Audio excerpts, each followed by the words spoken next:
Alrighty, guys, welcome back. We are back live for the ACS National Championships here in Las Vegas, Nevada, out of the Flamingo Hotel. Started up just a touch early, trying to give Michael and Mike a little bit of TV time before Ben and Ray resume their play. We will obviously give precedence to the final match, but want to give Mike and Michael some TV time here on Q Sports Live. It is Mike at the table right now. He took game one. Both players racing to 7.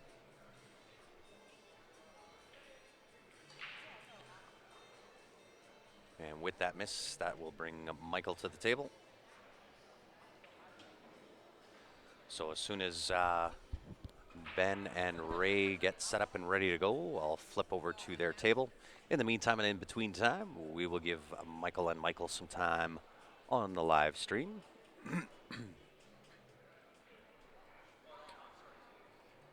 Give us some time to get our viewers built up.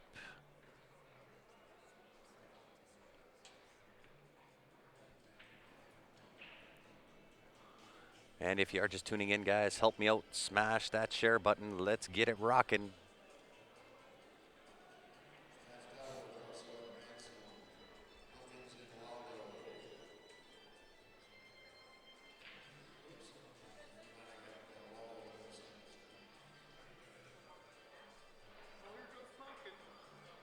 So 2 to the 3, fairly elementary here. 2 ball bottom right hand corner off the side rail, back across to the left side of the table. 3 ball following the 2. Decides to play underneath instead. Kind of got a funny angle here on this 3 ball.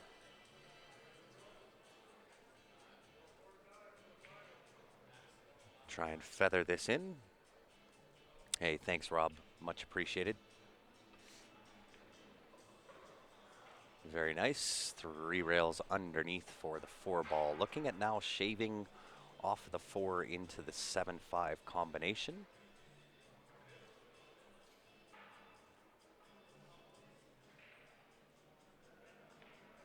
Yeah, he was really good. He may come back, join us for the final match between Ben and Ray. Depends on how busy he is over in the booth.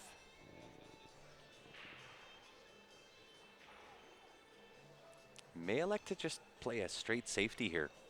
I can't quite tell the angle, whether he's got the angle to go and chip off the right-hand side of that 4 ball, play that 7-5 combination. It is a little bit of a back cut on that 7 ball. Will Autumn's final match be streamed? I'm not sure whether that will be or not. We pretty much stream whatever they throw our way. But I'm assuming if it's a final match, then it should be on the stream.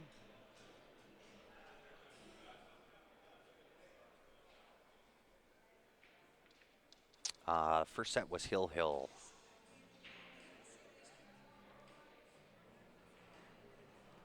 And it looks like they are starting up. Here we go, guys. Ben Francis, Ray Skenador. It is the second set. Ben Francis racing to 9, Ray racing to 7.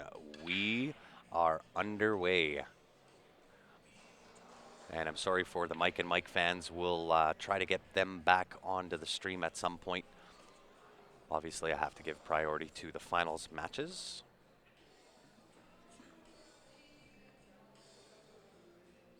Yeah, 3 ball Carom, really well done. And here we go. Help me out, guys. Smash that share button. Let's get it rocking.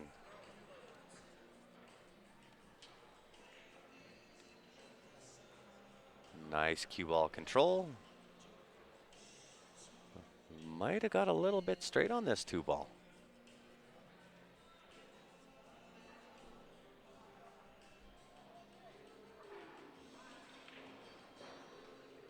Draw punches the 4 ball out of the way. Unfortunately, took a little bit of a roll back towards the middle of the table.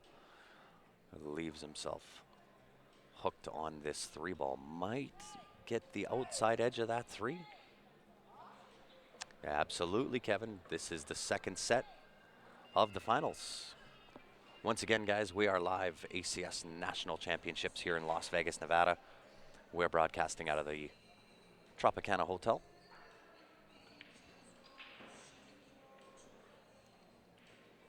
Oh, nice shot just to thin off the edge of that 3 ball. Wants that cue ball to slow up there. It did slow up. He does have the full ball snooker on the 3 ball. However, fairly simple hit for Ray here off this bottom rail. A little bit of right-hand spin on the cue ball. Ideally punching that 3 ball to the left side of the table behind that 8. Miss the 8 with the 3 ball. Leave the cue ball snuggled up behind the 8 ball. Patrick Neal, how are you? Dave, thanks for tuning in. Little LA in the house.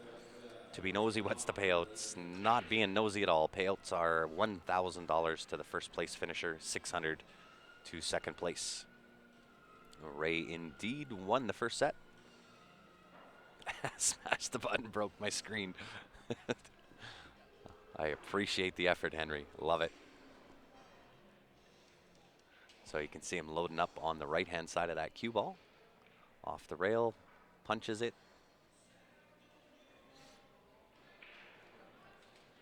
Not the worst outcome. Makes good contact with the 3 ball. Will leave Ben tough. So Ben may elect to play a safety of his own. A hit and a stick. Use the 9 ball as cover.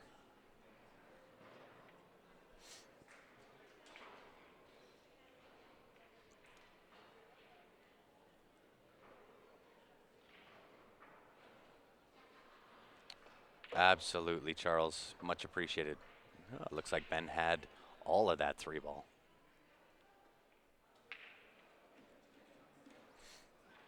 San Diego back in the house. Welcome back, Danny. Is Ben playing in another tournament after this is done like the 8 ball? He absolutely is, Kevin. We are both playing in the singles 8 ball as well as in the team event. Yeah, I got a little bit funny on this 4. I don't even know if he has the outside edge of that 4.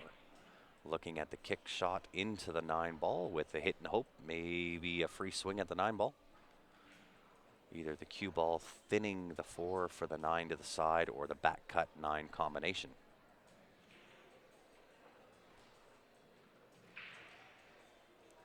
And hits 9 full. That will bring Ray to the table, ball in hand, 4 balls on the table. The way he was shooting in the first match, I would call this game done and over with Ray drawn first blood.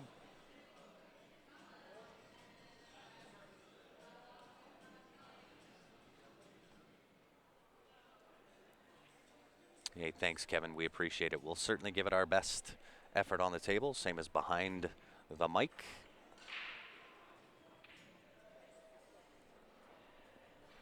And also, if you are tuning in on YouTube, I do have those chats up and running as well. So if you feel like commenting, feel free and I will respond in kind. And I would agree with you, Charles, that John Barton's personality absolutely fits in well with the Q Sports Live team. And we certainly appreciate his willingness to be a sponsor for Q Sports Live and everything he's done, excuse me, for the pool world.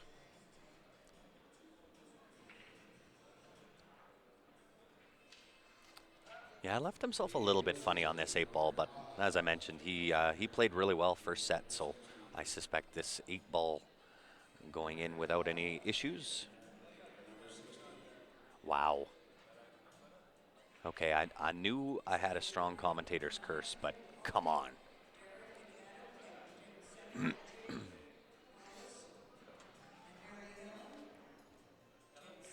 That's crazy. Ben back to the table. 8 ball, bottom right-hand corner. A little bit of right-hand spin on the cue ball. 2 rails around for the 9 into the top left-hand corner.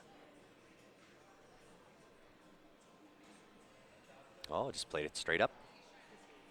What are your thoughts on alternate break with handicap matches?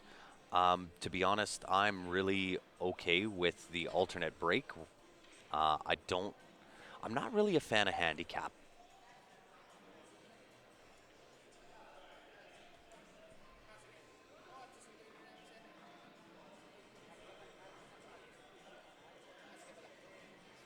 Yeah, absolutely. Steph, happy Mother's Day. Sorry I couldn't be there for Mother's Day.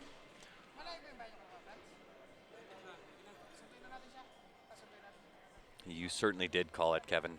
Wow. I knew I had a strong commentator's curse, but that one was kind of ridiculous. Maybe I shouldn't commentate. Maybe I should just sit here in silence. And just a quick interesting fact or note, the tables that are set up on the stream tables were refelted literally the day before the tournament. We watched them refelt. There was about 8 of them. So tables 1 to 8, all brand new cloth. And they are playing pretty slick.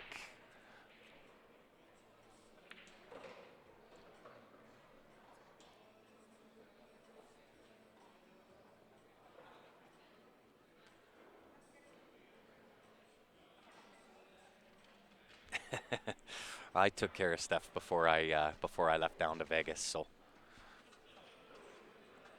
and not only happy Mother's Day to Stephanie Toy, but all the other mums out there that are viewing, as well as single dads that get to play both roles. Happy Mother's Day. We wish you all the best.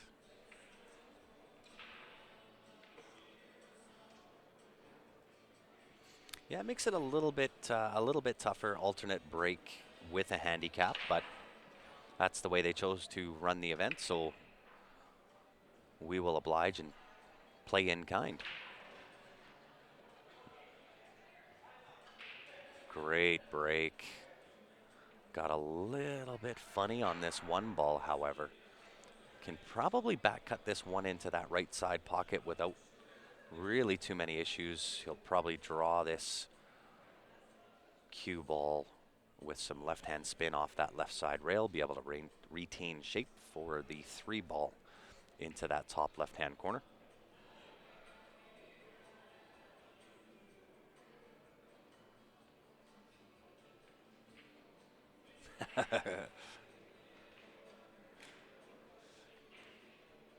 How about putting a mic and a GoPro on Ben? They tried that at the Moscone Cup to mic up pool players. Probably not a smart idea.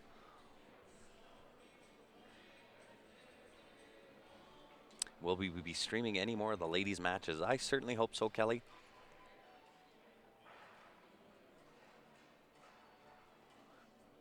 Ray with the attempt with putting the cue ball off the side of the 1 to make the 8 ball.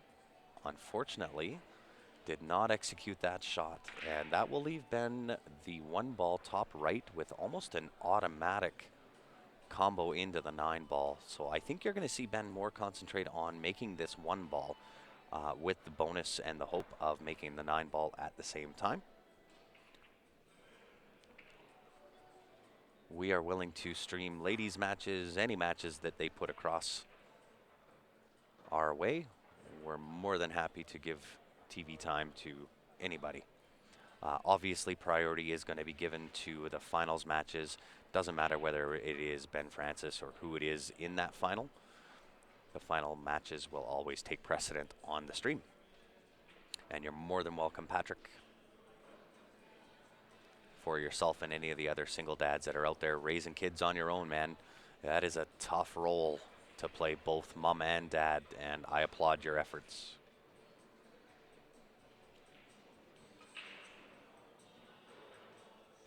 I better have a dump button handy for sure. Yes, this is their second set. So if you notice on the right-hand side of the scoreboard, I've got the 2 in brackets. That is indicative of the second set. Ben Francis has to race to 9, where Ray has to race to 7.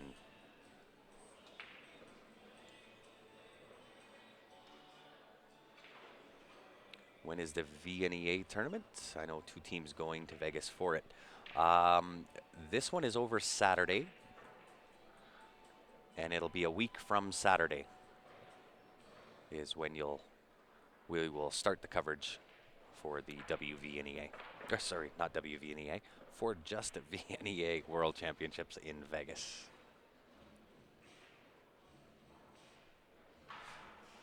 Ben Francis covers the spot, which is always his first priority. We've had numerous conversations on the stream when you are playing an opponent that you have to give a spot to. The immediate goal is to cover that spot as fast as possible.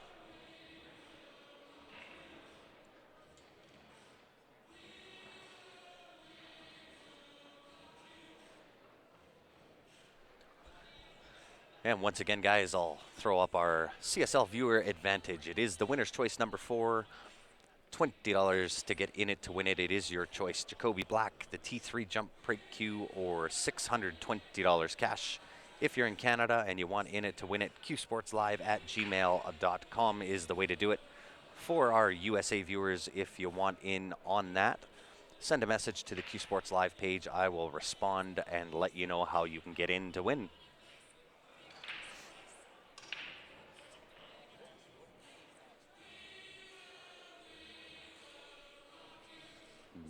Ben comes with a dry break.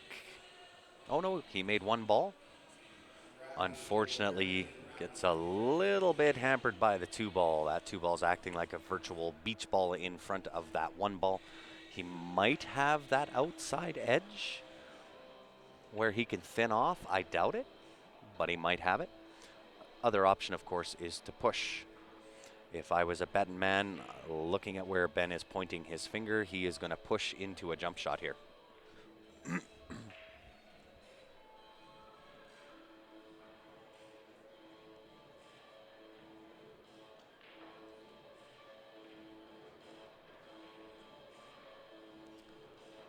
Well, VNEA has a lot of strong players.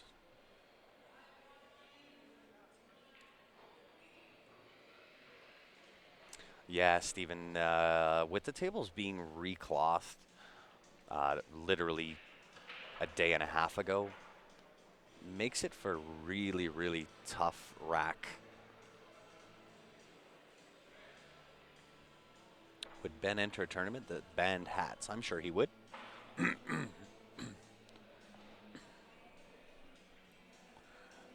Sorry for the clearing of my throat, guys. My voice is starting to wean a little bit. Been going at it since 9 o'clock this morning.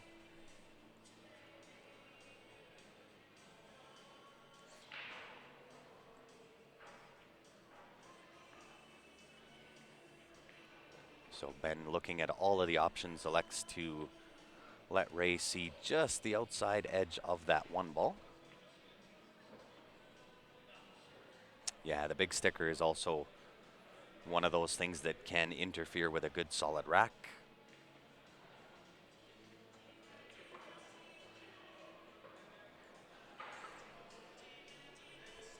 I actually was going to try to play with a hat. I don't normally wear hats, but was going to try playing with it and see kind of what it is they do.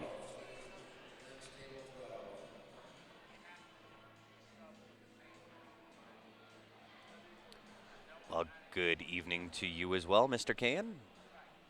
Thanks for joining in again, guys. If you are just tuning in, help us out. Smash that share button. Let's get some viewers going here.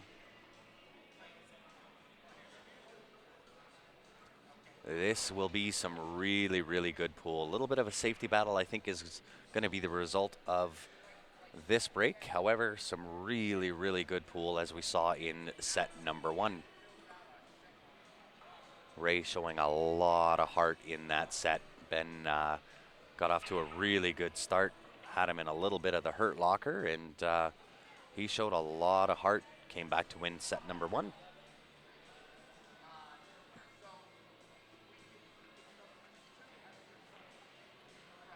Yeah, I've never tried to play with one, Kevin, but obviously that's something that they're acclimated to. Oh, great. Great bank shot from Ben. Gets a nice little rub on that 2-ball. And he'll probably float this straight up table. Might go 2 rails around, 3-ball into that right side pocket. Oh, he was able to hold that. I didn't think he had enough angle to hold that.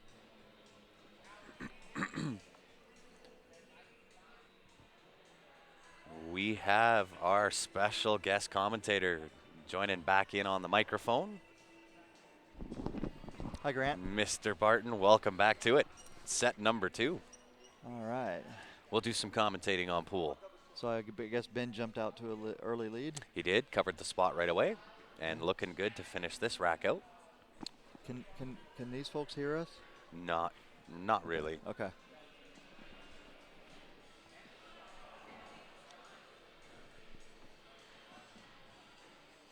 So I can't quite tell if the 7 passes or whether he's got to play this 7-8 combo. Oh, 7 passes all day long. Now we know.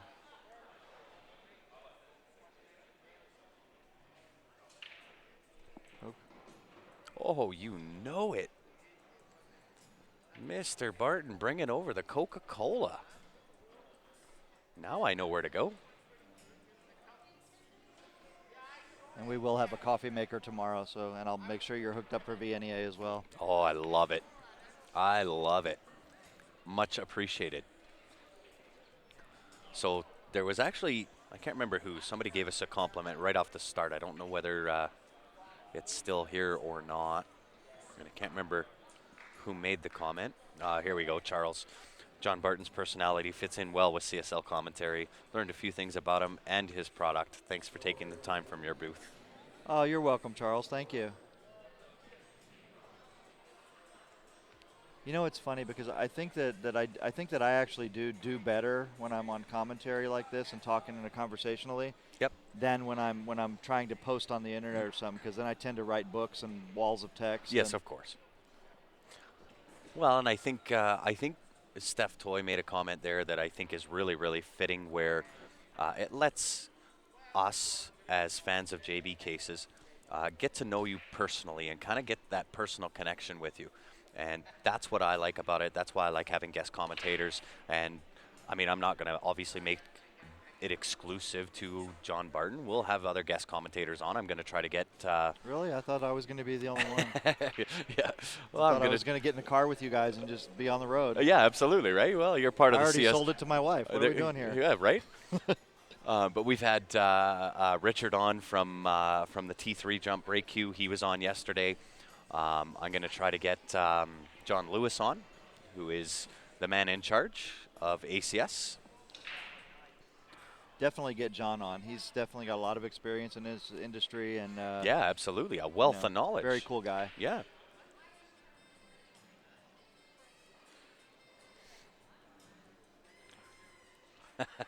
David agrees with you and says, yeah, if you ever get tired of cases. What? Travel with the CSL team. Actually, I had an idea for shower comedy. So I tried it out on my kids today, and I forgot all my jokes. And I think I traumatized them. Score update. Yeah, we got it. It don't take me long. So now they're debating about this whole rack. You know, I just had a friend of mine who's going deep into the second chance tournament. Yep. He asked me if I had a magic rack. He said that in his last couple matches, you know, people have played and the 9-ball has shot straight into the corner. And he feels like that the person racking is gaffing the rack in some way. And, you know, when I was growing up, I never thought about that. And until Joe Tucker came out with his book, Racking Secrets. Yes. I honestly never even knew that I could manipulate a rack to make the 9-ball go in like that. And you know who the master of manipulation on the rack is? No. Corey Dole. Well, I do know that Corey knows a lot about racking. He is the all-time. He has studied, and it's not just the 9-ball rack, the 8-ball rack, the 10-ball rack. He puts more time into studying that rack than any human being I've ever met. Well, one thing about Corey, now I've sat down and talked to him a couple times. Yep. He's actually a pretty intelligent guy. Oh, he's very smart. And when he studies the rack, he's not necessarily studying it for the purpose of like leaving gaps and being able to manipulate it. Mm-hmm. He likes to be able to read the racks and read the table and use that knowledge to his advantage for cue ball placement and ball speed and things like that.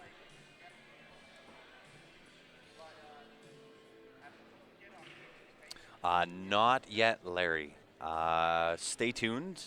We may have a little something something coming up for VNEA that we're going to reveal. But that's only a maybe. What? I'm going to visit that when we're done here. Right. I can't eat Can't and chew and eat and commentate. No. right. But But that's okay. I I'll brought tell it over you. to tease. Yeah. So we'll do this. So I know just for you guys. I know you guys can't see it, but John just brought over a whole snack tray of chocolate, of Chocolate-covered pretzels, peanuts, chips, candied popcorn. This guy knows the weight of my heart. Cashews. That's right. If you want to bribe a commentator, give him food and coffee. You know it. Kevin, normally the 9-ball in this event is wild. It counts in any pocket, but both Ben and Ray made the agreement before the match started that they weren't going to take any 9s. They're going to play. Yeah, so they just amended the rules. That's pretty cool. They amended the rules because they want to play straight up. I like that. That's pretty cool. Yeah, I love it.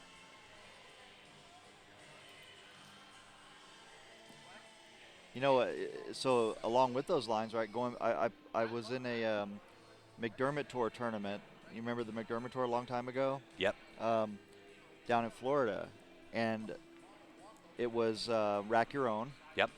And the 9-ball for one of the players was either going in the pocket every time or sitting in front of the pocket, and another ball went in, so he had an easy 9-ball. Yes.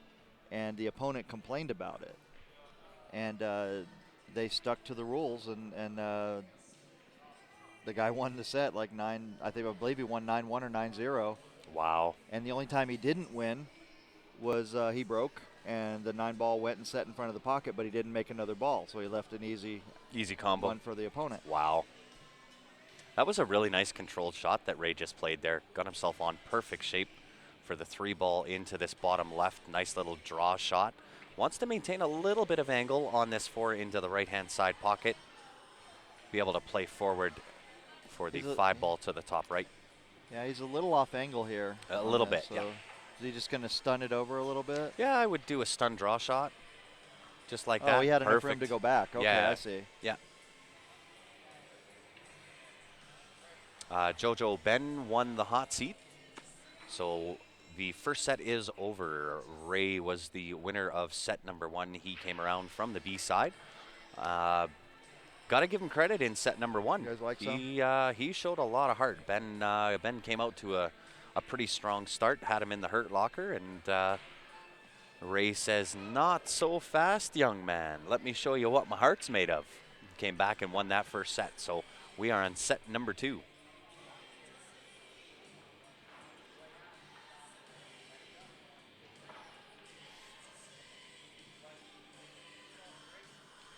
And looking good here for Ray to get out.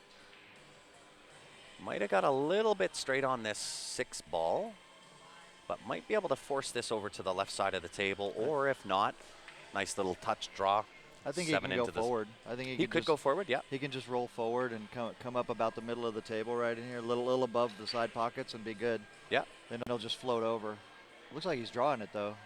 Oh, he stunned it. Yeah, so, okay, stun over, yeah. All right, good. This is a little bit more of a cut than I would want on here, but it's, not that, again, there's no long shots on a bar table, so. Well, that's it. Well, and I mean, sometimes the angles that we see here on the camera aren't a true reflection of what they're looking at. So when I commentate, I try to give the option of what may happen or may not happen. Go back and forth here? Yeah. I don't try to hold this because I don't want to get into this side pocket. I'm going to really try to control that. And he did a really nice job there. Have you ever had anybody poke at the monitor and tip it over or anything, like trying to draw? Well, we are working on actually getting a telestrator, yes, where we can do that ourselves. The only time we've had equipment fall was actually at the Four Bears Classic in North Dakota. Okay. We had all of our cameras and cords and everything taped down, and the janitor or whatever he was didn't like the fact that we had taped it to a cement floor, removed the tape off of our taped cords from the camera, and a guy walking around with his rolling pool case caught the cord and pulled the camera down. So, And that, folks, is why I don't put wheels on cases. yes, that that was $1,000 hit. Come on, guys, that was a good segue right there. That was a great segue.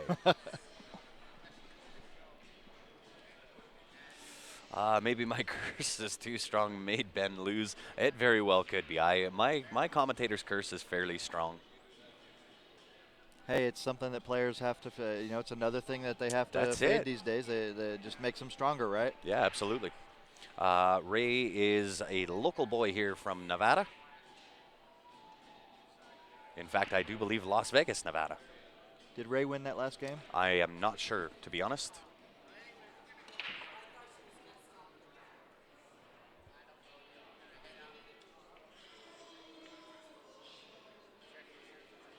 What did you say? I donated to that disaster? Which disaster? I think he's maybe referring to the commentator's curse as well. Oh, yeah. Ray won that one. Oh, the one ball was heading into the pocket, and 6 comes in and says, no, no, no, not so easy. Not so fast. 3-1 it is. That'll bring Ray to the table, putting a stroke on the one ball. Not an easy shot there. He's going to have to put a little bit of draw, a little bit of right-hand spin on the cue ball, avoid the 6.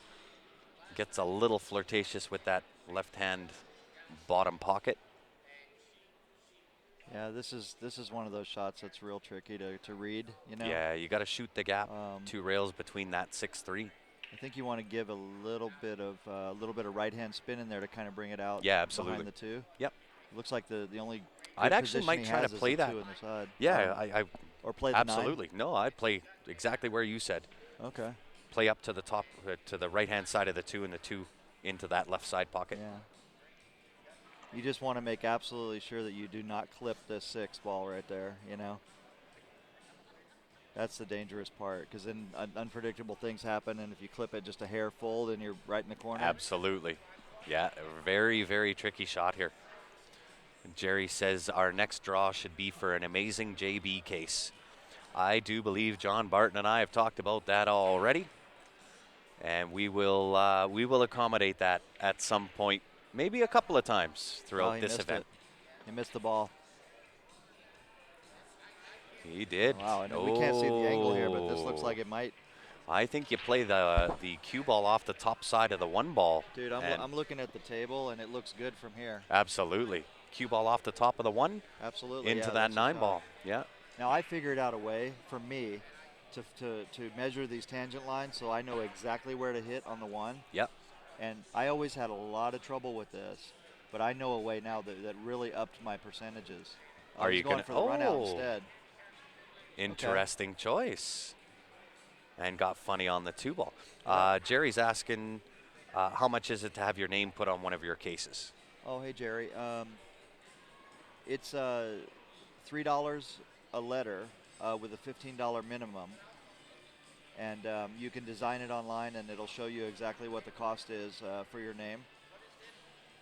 Which I find is actually unique, I think, to JB Cases, is the ability to go online and design whatever case you want, from colors to materials. Yeah, I've never seen anybody do it yet. We did that.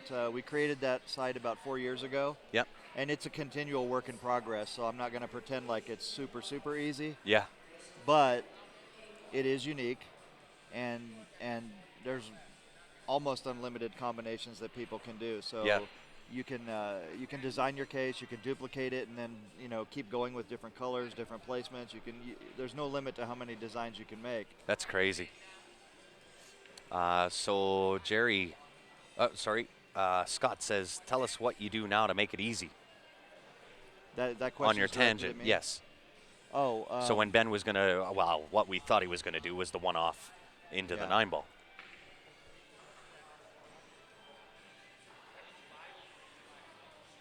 So maybe I could show it visually at some point, but I'll try to explain it in words. Okay.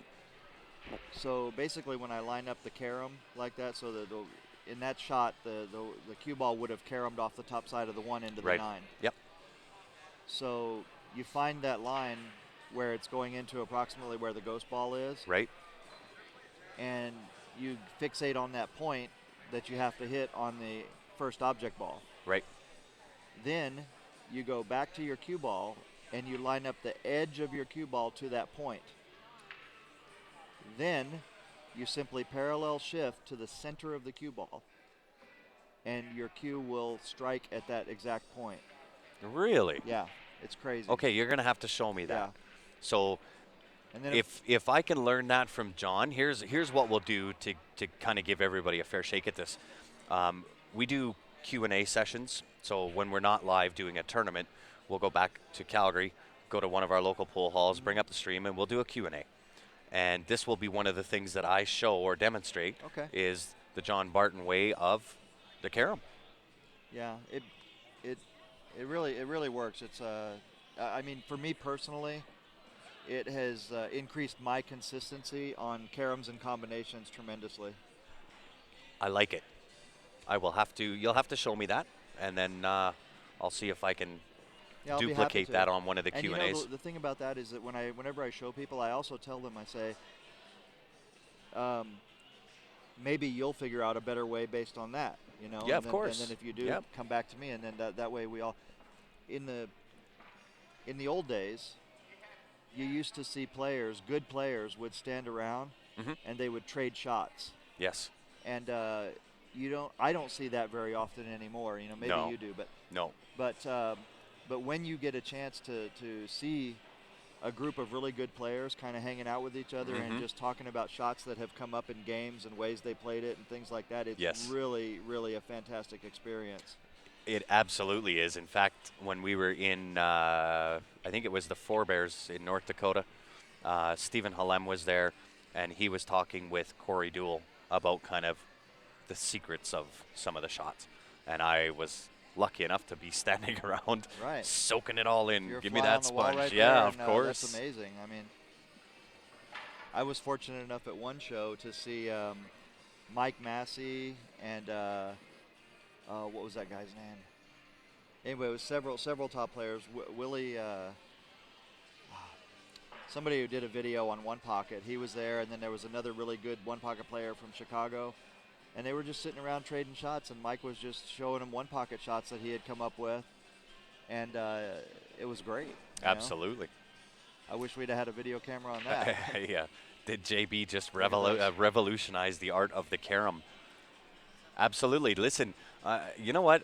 And maybe I'll kind of blow your head up a little bit here, John, but you're not just a great pool case maker. You're a very good player and a wealth of knowledge when it comes to pool and the game. You're not just a face behind JB cases. You're a player. Thank you. Yeah, thank you. Yeah, I mean, I've been playing, since I was 12 years old. Yeah, just a little bit of time. Yeah. And it wasn't until, I want to say until my eyes were opened with like centered edge aiming. Yes. And I'm not going to go into a big thing about centered edge aiming. Right. But I started to think about the game on a deeper level. Right. And really more than just jumping on the table and starting to hit balls, to try to piece out the why. And I have been fortunate enough through JB cases to be able to travel and be friends with and associate with a lot of the top players. So occasionally when I have conversations with them, I'll pick their brain. And I've been fortunate enough, to come up with a lot of good information that is not readily available. Absolutely. That taps into their level of thinking. Right. And it's the same with kind of the luxury that we get as Q Sports Live and traveling around. And you meet a lot of people, a lot of players, and you really get a good sense of gathering information and retaining some of that wealthy, good, juicy knowledge. Yeah, right? Absolutely. And you're certainly one of those guys. You've traveled around. You've been a player for many, many, many years. And you're not just a guy that builds cases. You're a pool player. Thank you. Is this JBQ's owner? No, this is John Barton, JB Cases. Not sure if that was a typo, Jarrett. It probably was. We were talking about this the other day about doing JBQs, and I was like, nope, that's not one area I want to get into. I don't want to. I don't have enough patience to build cues. Yes. I admire cue makers, and especially the ones who do a really good job of it, because that is an endeavor that requires an incredible amount of patience and diligence. I would agree wholeheartedly.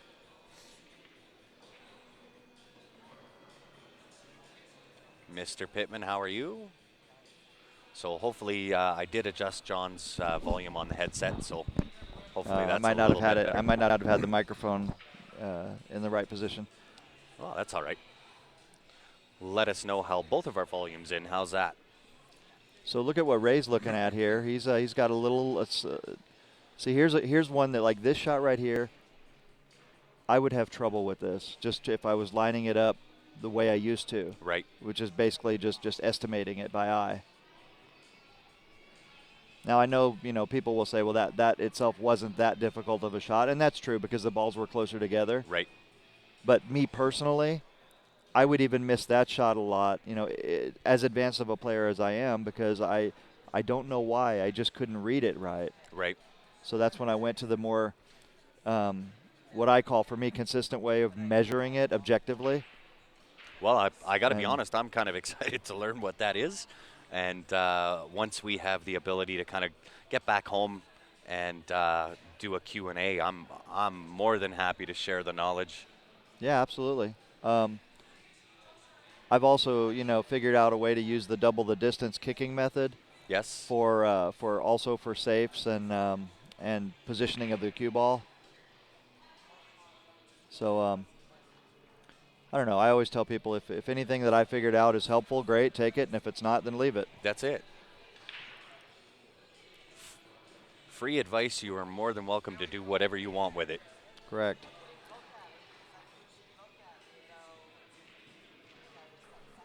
So let's see what we're looking at here. 4-2, so race in there. This is pretty much, even at this point because even, of the set. That's right. Yeah, Ben's covered the spot.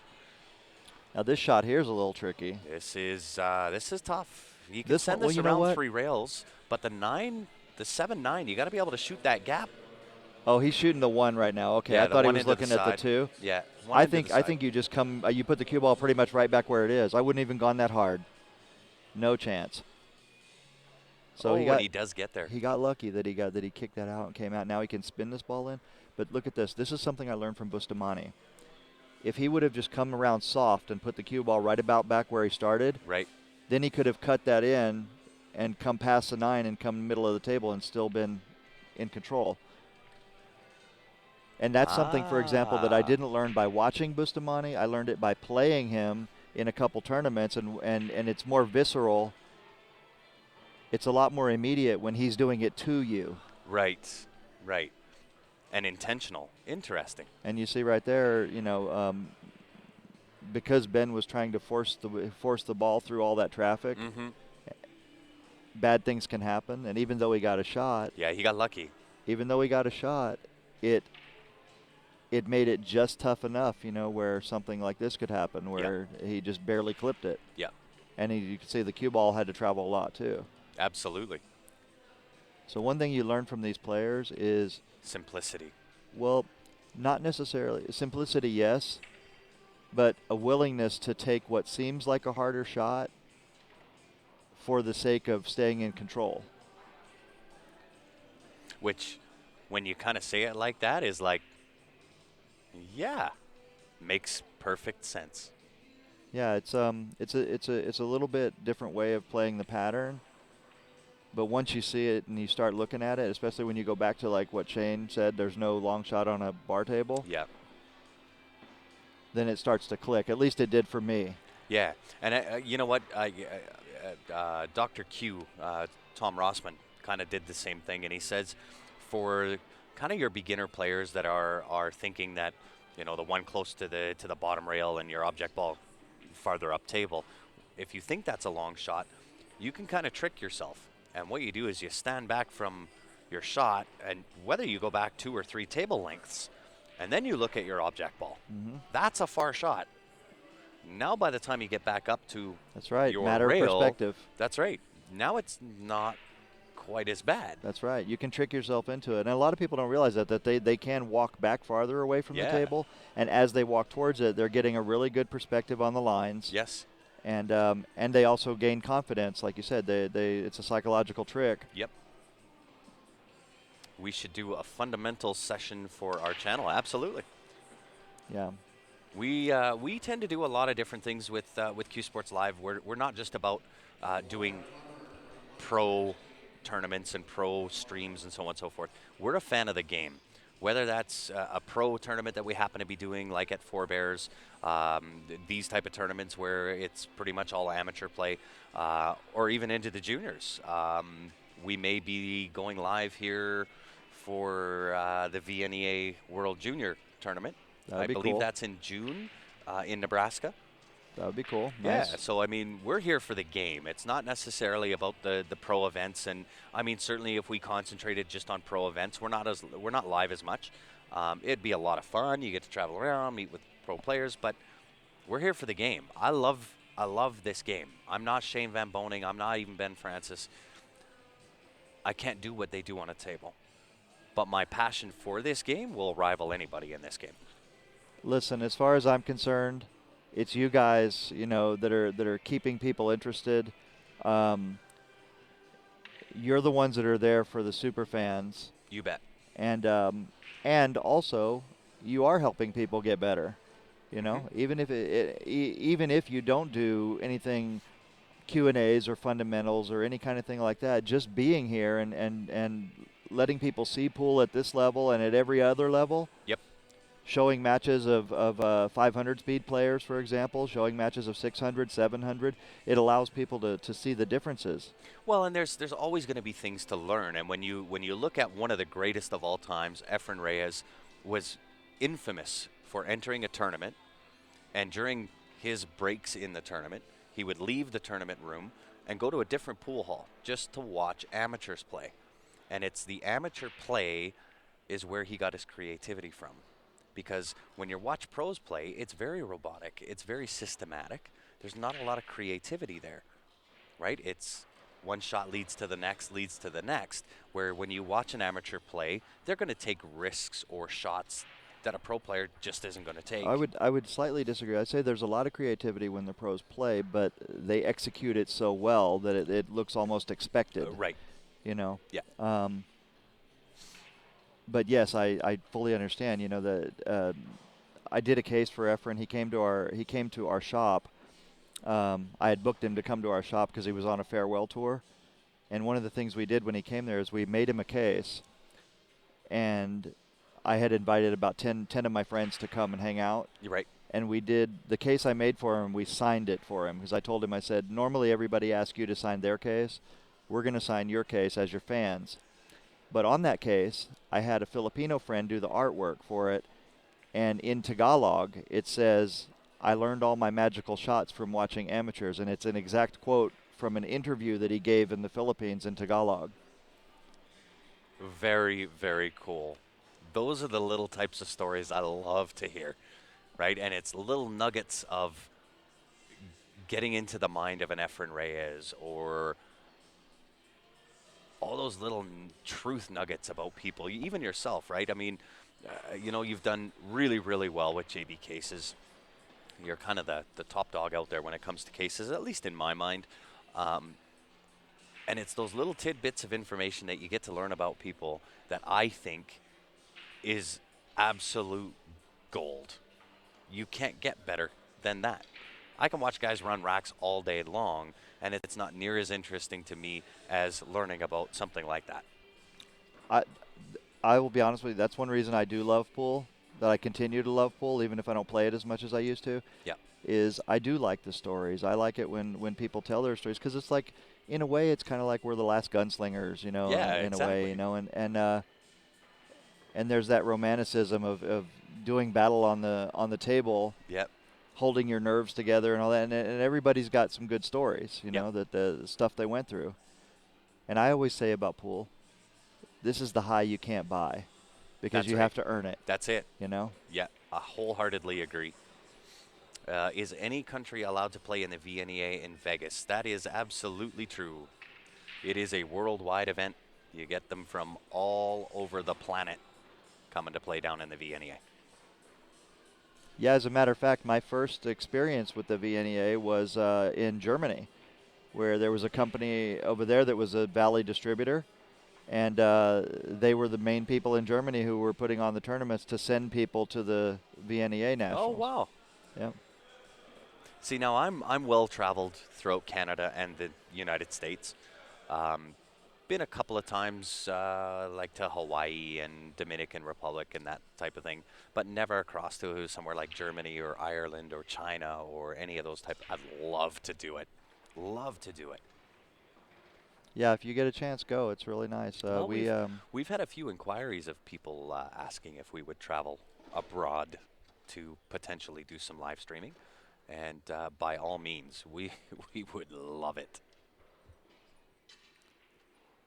It looks like Ben's got a pretty standard out here. And, Yeah. So hopefully I didn't just curse him. Yeah, that's fairly routine, but again, I'm not going to say much other than that.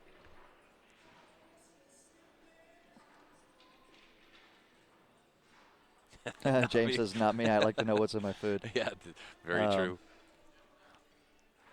That is not an invalid comment, James. I spent a lot of time in China, and there were a lot of times when I wasn't sure. Yes. And that is the culture. So it is a race to 4 on both sides. Race to 4 for Ben, race to 4 for Ray. Well, you know, this is one of the good things about Fargo ratings is that you can actually set the races up where it's an even race. Yes. You know, so both players have to bring it. Yes. Now, I will say Ray is a very, very strong 7. I don't think he should be a 7, but he is a very strong 7. What is Ray's Fargo? 6. Mid-6s, I think. Mid-6s? Yeah. See, I don't, you know, nowadays I don't even like to use like this, the single-digit terminology like 7s, 8s, 9s, because that what your comment, for example, is indicative of part of the problem. Because Ray's a strong 7, right? Yes. Or a weak 7. Yes. And that's what Fargo encompasses now with the 3-digit kind of rating, is it slices that finer so that now we know a strong 7 is like, say, a 660, for example. That's right. Yep. You know? Yep. 637. Right. And I think his Fargo rating is even a little bit low, if you want my honest opinion. And Kevin, I'm with you. I am not a fan of the handicap. I don't care who I'm playing. I could play Ben Francis and I'll play straight. I don't want the handicap. I understand that. But the one thing is that we have to keep people in the game, and it does get to a point, you know, where unless you have an incredibly broad base of people willing to step up, a lot of people they just don't have the desire. They don't have that same desire that you do to step up and play all the great players, you know, and just be happy for the experience. You know what I mean? Yeah, and I know that I represent, you know, the minority when it comes to that kind of thought process, but I also apply that same thought process to league, where when you ban the pros, I don't think that's doing anything good for leagues, because from my mindset, from where I come from, bring back Shane, bring back Corey, Absolutely. bring back those guys, and I don't care what the bloody fee is, I'll pay it just to play them, just to learn, right? Yeah. But again, I represent, you know, maybe a smaller No, I don't. minority. Yeah, I don't. I agree with you. I don't think there's any need to ever ban good players. It's in a sense, in a lot of ways, we punish players for getting better by restricting their ability to play. Yeah.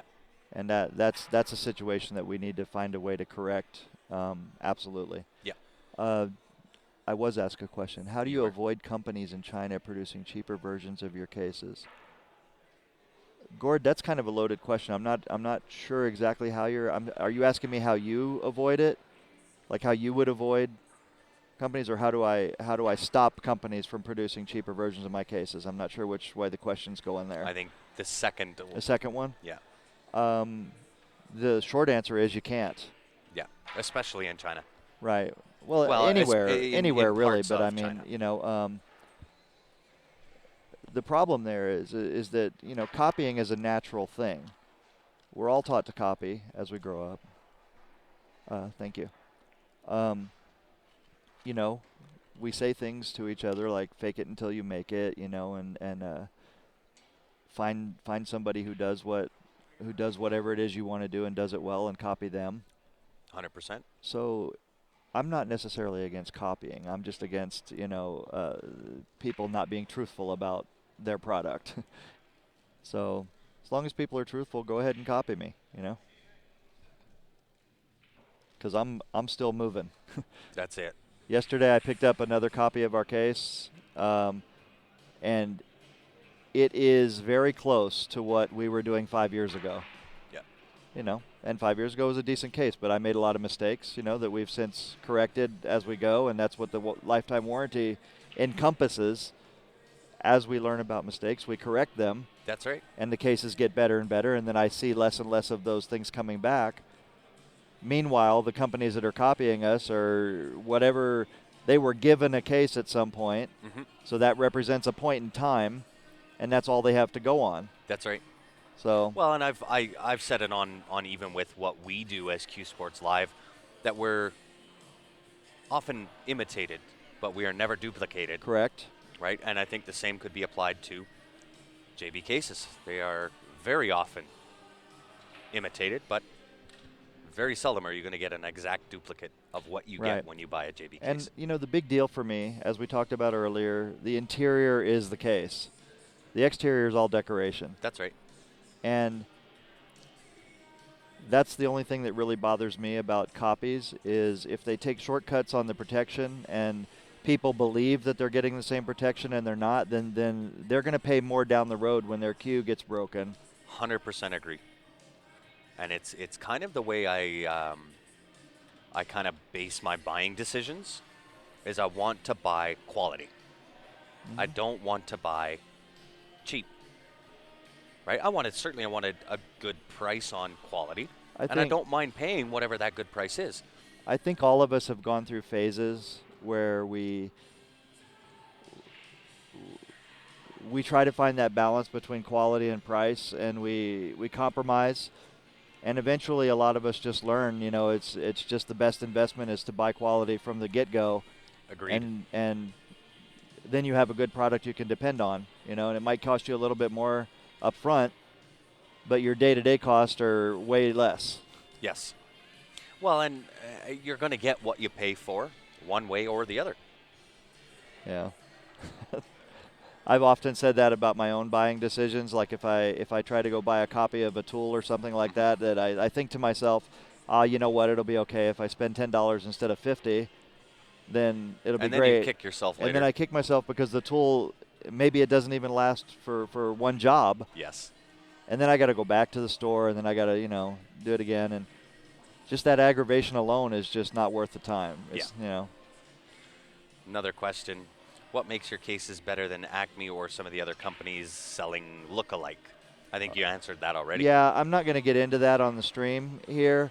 You guys can go to the website and see a lot of the videos and stuff, but the short answer I'm going to give you is just that we care. We absolutely care more about protecting your queue and your comfort than I believe anybody else does. And when you really get a chance to sit down and compare the cases, I think that comes through. I agree, and I'm actually a little bit shocked, and here's where I'm shocked at is when we went to your booth yesterday, and I kind of picked the one off the wall, and you told me the price of it. I was shocked because it is a reasonable price, and if you want my honest opinion, I actually think it's underpriced a little bit. You and my wife agree on that. Yeah. And I mean that sincerely, because the quality of what it is you put out, you should be rewarded for. And the case that I picked up off the wall, and for anybody that is ever around any of the events that Q Sports Live is at, feel free to come up. I will show you the case that I plucked off the wall, $275 USD. And in my opinion, I couldn't get a better case. There's nothing, you can't improve on it. You just can't. You know, we often hear that from people. I actually have a testimonial over there of a guy who he says basically, I never wanted to buy a case from John Barton. Yeah. You know, I mean, and I'll just mention this. You know, there are people online who think that I'm a complete, idiot, so to speak.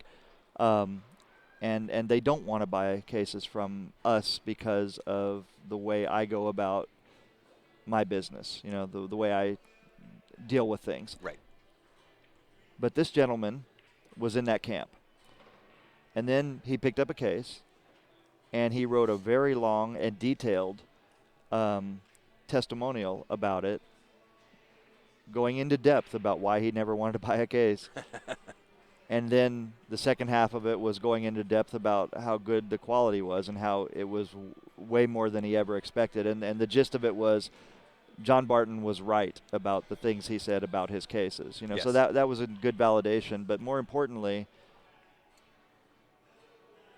if people who really care about quality get it in their hands, that's usually the reaction that we get. Yep. Oh, well, and a well-deserved reaction. I don't know. I really didn't see a JB case up until maybe a year and a half ago. And maybe I was living under a rock. I don't know. No. You know what it is? We only make a couple thousand cases a year. Right. And it's even crazy for me to say that we make a couple thousand cases a year. Because just 5 years ago, we weren't even capable of doing that. But if you think about it in the bigger picture, that's not a lot of cases for the amount of people playing pool. It is true. So, there are a lot of people who haven't seen a JB case. Yeah. Well, and for me, the second I saw a JB case and I understood what it was, I've wanted one since. Right? And ironically, as fate kind of twists and turns everybody into being in the path that they should be on, I joined with Ryan with Q Sports Live a year and a half ago, put a business plan together for it, did kind of the back end stuff. And I think we talked to you for the first time 6 months ago, maybe Probably, even yeah. less. Yep. And here I get to show up in Vegas to stream the ACS National Championships and walk over, meet John Barton in person, and pluck the case that I wanted from the day that I saw them off your wall. I'm glad to be here, and I'm glad that that we're able to work with you guys. I'll be honest with you. When I was a 19-year-old kid, I didn't think I'd be sitting here today either. Yeah. Ken, if you can go on to the JB Cases website, order direct. Q Sports Live will have, will have our own purchasing codes. They're not a discount code. I want to be clear about that up front. They are not a discount code. His prices on the cases are already unbelievably reasonable.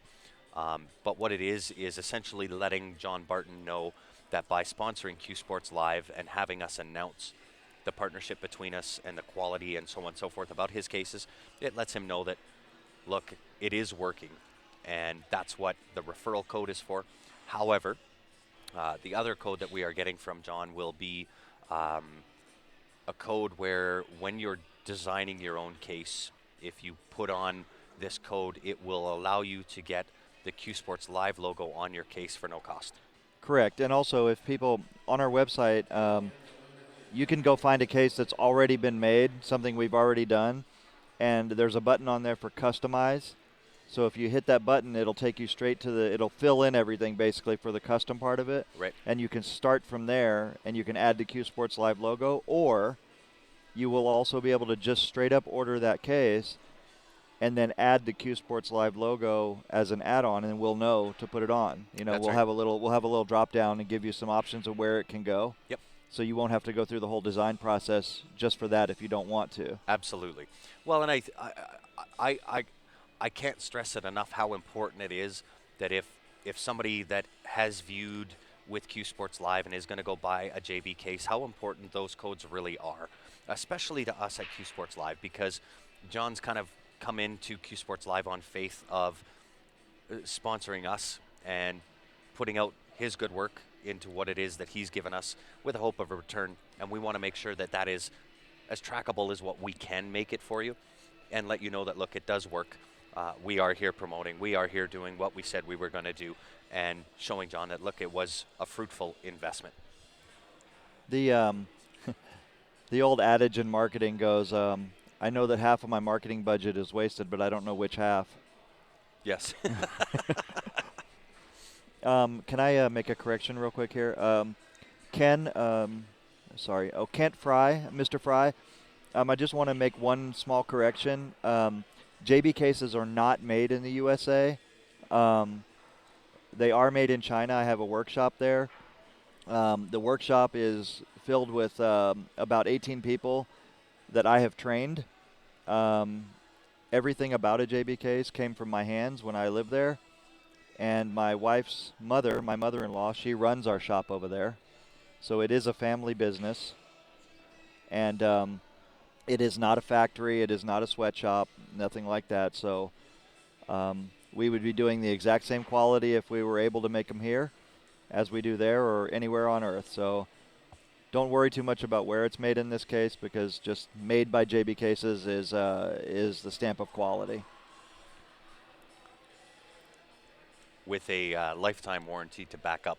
Absolutely, yeah, lifetime warranty. That lifetime warranty, guys, really, that gives you a lot of peace of mind. And another thing that I didn't mention, our interiors are removable now. So I've been doing removable interiors on my leather cases for about 6 years. And then about 3 years ago, I figured out how to do it on the rugged cases. And what happens there is if someone comes into the booth, for example, and they have some kind of an interior problem, we had people spill beers inside, we've had people tear them up, we just simply take the interior out, no tools needed, and replace it with a brand new interior, and there you go.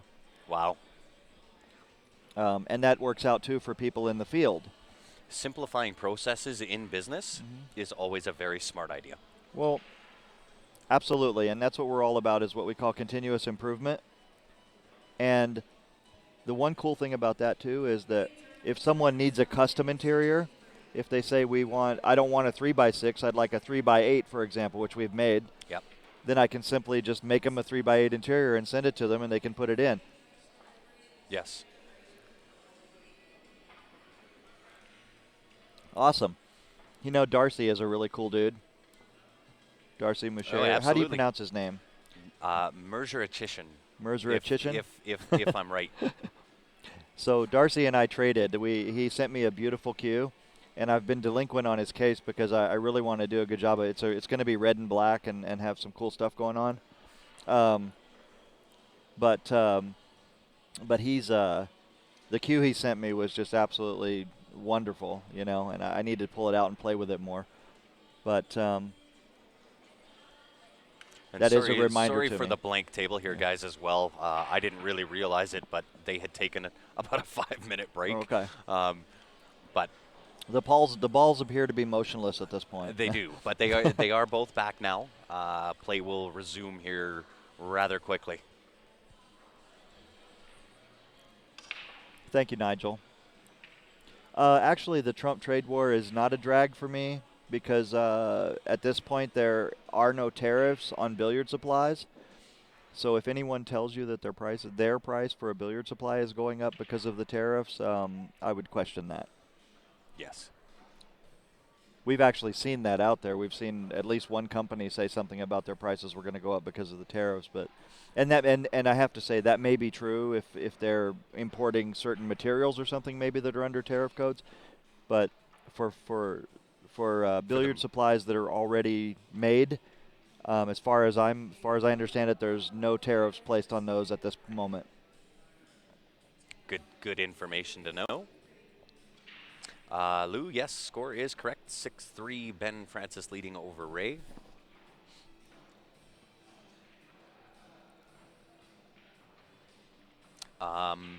I wish we could, Gordon.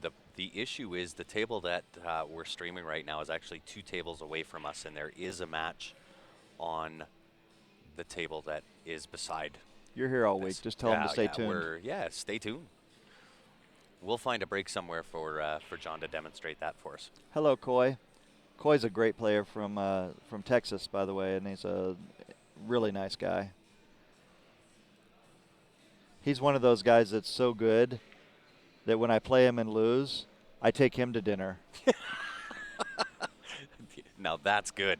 Yeah. I mean, so nice, you know. Yes. Yeah. Super nice guy.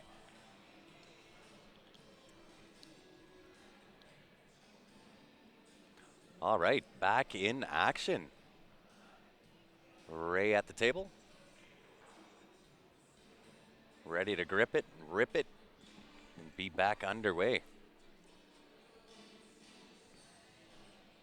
Yeah, a wealth of information on the JV Cases website.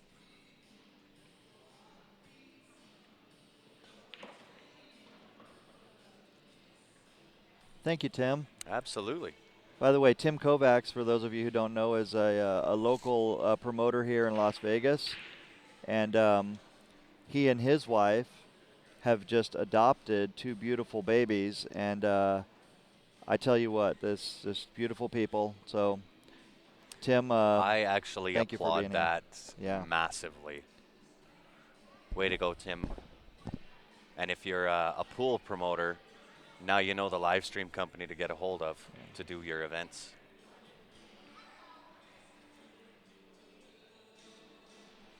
But I really, really am impressed by the adoption. I often kind of have that urge to. We have 2 boys right now, and I've had that urge to maybe go and adopt. I don't. If my wife wanted to have more kids, that would be on the table too. You know. Indeed. Nice effort from Ben on the safety there.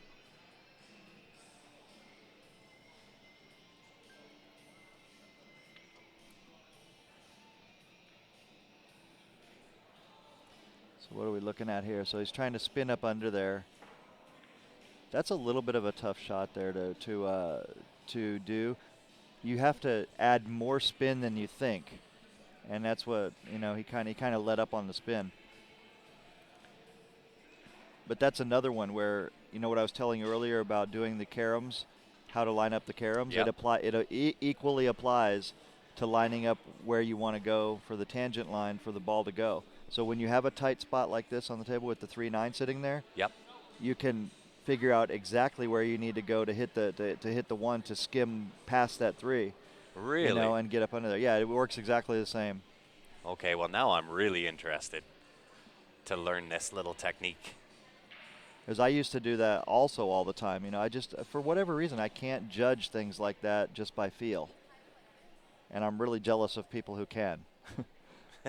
But And Ben does that sometimes, like quite naturally. He does stuff like that. Kind of underhit that one, but the other funny thing about this game is that what I've noticed is that players at any level can still learn. That goes back to what I was telling you earlier about players trading shots. absolutely. In my conversations with top players, and I have to say that this conversation came about, even talking to them about how to play pool more in depth came about because of aiming systems and learning about them and getting interest. So I wanted to ask them just point blank, do you use any kind of an aiming system? And if you do, can you tell me about it? And surprisingly, a lot of top players do use some sort of objective aiming. Look how amazing that was. That was a really good look at that T3 jump break cue. What is a T3 jump cue? That is the thumper. So again, one of the sponsors with Q Sports Live, and when it comes to product and being on Q Sports Live, we're pretty fussy. We're very picky about who we do promoting for and who we want to have as sponsors. And we told Richard is the developer of the T3, so it's Jacoby that makes the butt. Right. Richard makes the impregnated shafts, and we told Richard up front. We met him in Niagara Falls, and we told him up front that if his cue did not do what he claimed it would do, then we can't put Right. him on. No, I think that's important that as someone who can promote products, Yep. that you do verify them a little bit, that you Absolutely. validate them, You because bet. because you This is our name. that's right. You're vouching in essence for the products that you're promoting. You bet. And Well, I think we need I more take of that. I take that pretty seriously, and I'm not willing to just throw anybody up on a live stream. When it comes to services, that's maybe a little bit of a different story. We've got a realtor on right now, Mike Burton, obviously one of the best out there, period. Also a pool player. But we have been approached by another realtor in Calgary, and we'll see what we can work out with there. But when it comes to actual product, it has to do what the claim says. If it doesn't, I can't put it on. I think he did a pretty good job hitting that ball coming through those balls and I holding it agree. up like that, Yeah. checking it. Yeah. That's I think Ben will have this 2-6 combination on it. yeah, he will. He Yep. will. But Ray, he didn't have a lot to work with right No, there. absolutely.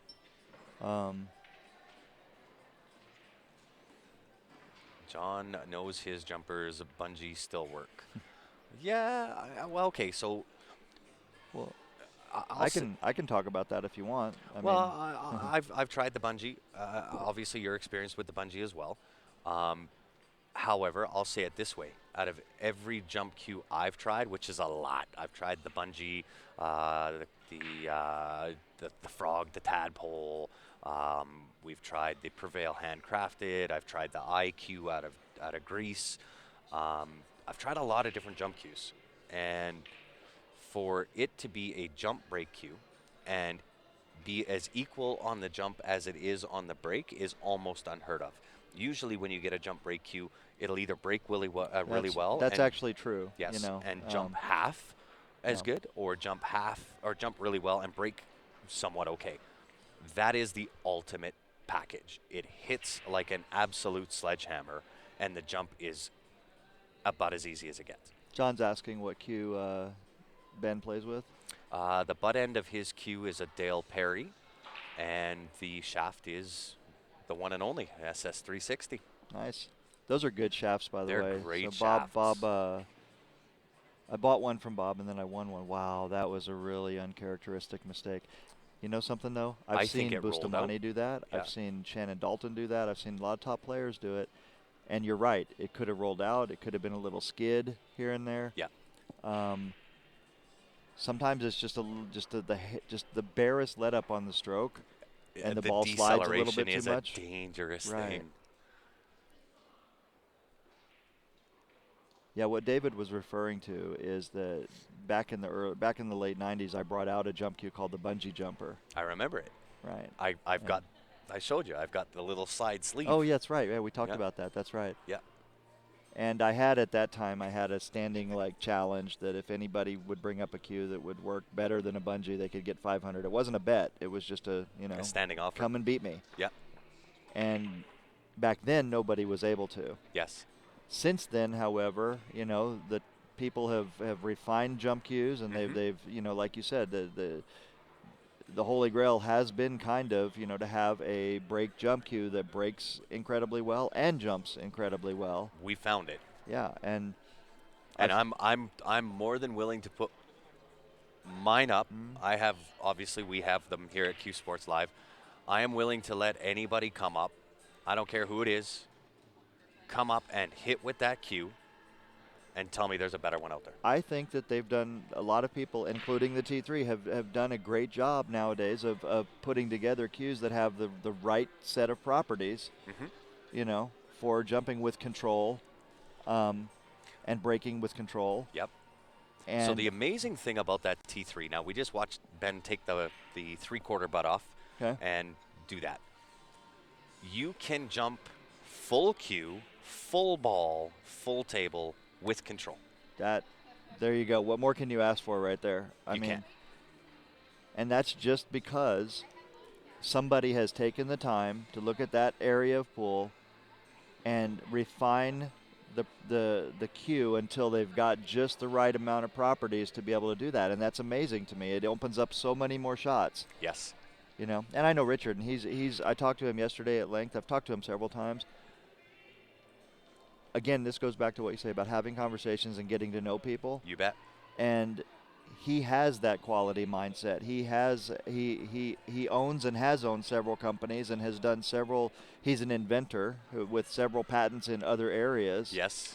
So when you get people like this who decide that they want to take the time to turn their mind towards jump cues or anything in the billiard industry, they're gonna almost always come up with a better product. You bet.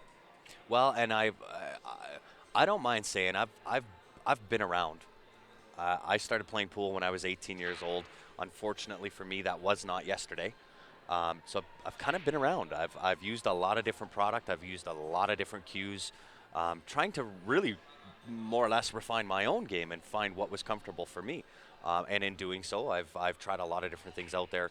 But I think they were saying the score. We missed the scores. 7-4.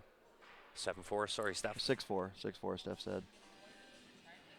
7-4. No, it's down here. She said 6-4. Oops, 6-4. Oh, there we go. We're up to date. So I can almost say with a surety that when you take the top 3, even the top 2 jump break cues in the market, T3 is in one of those 2, 1 or 2. It may very well be. Willie, if you want information on that T3, send a message to the Q Sports Live page, and I will get back to you with exactly how we can make it happen for you. The important point for me about any product, especially in the billiard industry, is that any claims made about it can be backed up, you know. And if you guys are confident in that, you've definitely got a full range of players on your staff. You know, you've got Ben with his speed, and you with your speed, and you've got all the other people that you deal with. Mm-hmm. So very easy to get on the table and see if the cue does what's claimed. And you know, I've hit with it, and I think it's a fantastic jump cue. Yep. I've not broken with the one, but I think it's a fantastic cue. It's absolutely amazing. Yeah. Yeah.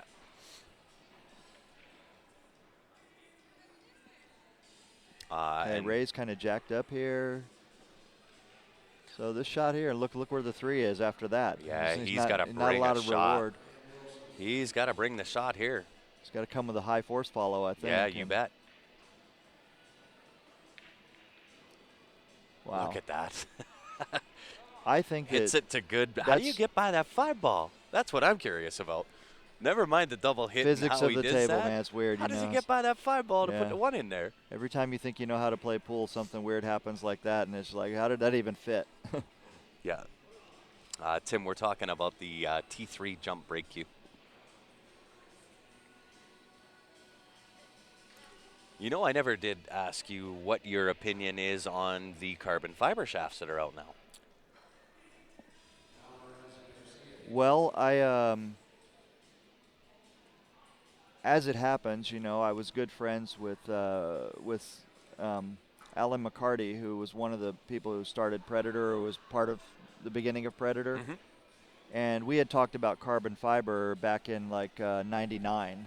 Oh, wow. And he said to me that in his opinion, carbon fiber was definitely going to be the future of shafts at some point, you know, when it became feasible to manufacture them correctly.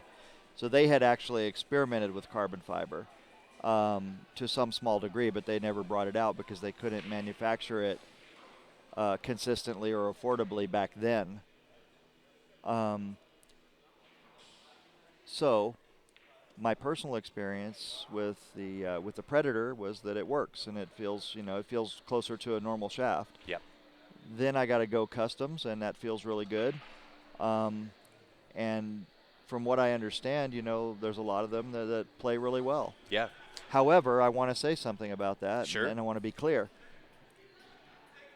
I haven't found a carbon fiber shaft that I've played with that has performed better than my SS360 as far as talking about deflection and radial consistency. Right. I'm not saying they all have the same deflection, but to me, being consistent all the way around, no matter which way the shaft is oriented, is probably more important than low deflection. And I have all those shafts, to play with and test. And I'm kind of like Switzerland when it comes to cues. I try to stay neutral. Yep. But I also don't mind talking about products that I find to be really good. And right now, for carbon fiber, I'm really happy with the Go Custom. I was surprised at some of the things I was able to do with it. But as I said, when I compared it against my 360, I could do the same things with it. Well, we don't promote the SS360 for no good reason. Exactly. And I was actually surprised when I tried the SS360. I thought, well, okay, just another laminated shaft. Yeah. And I was pleasantly surprised, As was I. So was Ben, to be honest. Right. Try the Mez Ignite. I have done that already. Ever played with a Venom jump cue? I do believe I've hit with the Venom. I've also hit with I think it's called the Katana. Yeah, Katana and Venom are like right. Those are basically OEM brands. Yeah. That are developed, in a cue factory, and so there's several different, places. Venom's might be a little bit different because he actually is someone who has made a career on jumping as a big part of his repertoire. Yep. So I would hope, knowing him, that whatever jump cue he puts his name on, he's had some input into. Yep. I have also tried the Q-Tech, absolutely. So here's my opinion on the carbon fiber shafts. Whether it's the Mez, whether it's the Q-Tech, whether it's the Revo, the Jacoby Black, which is one of our sponsors, it doesn't matter really which carbon fiber name. The hit is going to be very, very similar. The transfer of power when you're using a carbon fiber shaft is, in my opinion, a better hit. Now, that's speaking to my own game. However, the difference maker for me when it comes to carbon fiber shafts, the Jacoby Black wins hands down for me every time. And that is because, not just because they're a sponsor of ours, the Pro Taper on the Jacoby Black. It feels to me like I'm hitting with a wood shaft, but it's not. It's actually carbon fiber. So my transfer of power into the cue ball certainly is there, more so than what a maple shaft would be, perhaps with exception to the SS360. But the Revo, to me, feels very thick and like I'm hitting with a 2x4. However, they will all hit extremely well.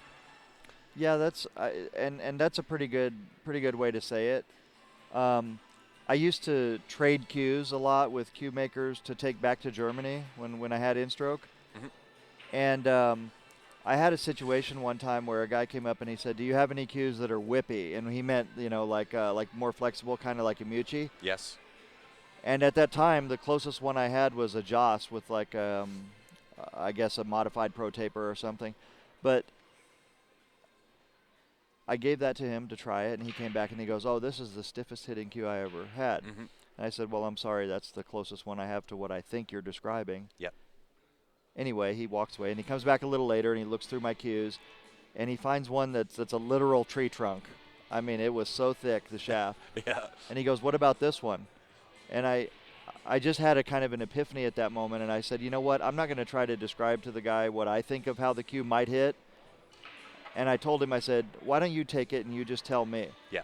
And he took it, and he was gone about 30 minutes or so, and he came back, and he goes, "Wow, this is the best hitting cue I've ever shot with." And those of us who know cues, and I'm sure you know this, if you looked at that and a Mucci together, you would say there is no possible way that both of these cues can have any chance to play the same. Yeah. So what I learned is that it's easier to just let people try things 100% agree. without leading them as to what you think the cue might play like or what I prefer. That's right. And but players today have the advantage of having so much good choices out there, and the competition is is allowing everybody to really be focused on the quality and the characteristics. Yes. So that even if you don't like one, you're probably going to find something you like from another maker, but they're all going to be real good quality. Yes. Yeah. And you're right, Mike. Q-Tech and Mez Ignite have the Pro Tapers. I think for me it's the 12.3 mil on the Jacoby, which is my preference.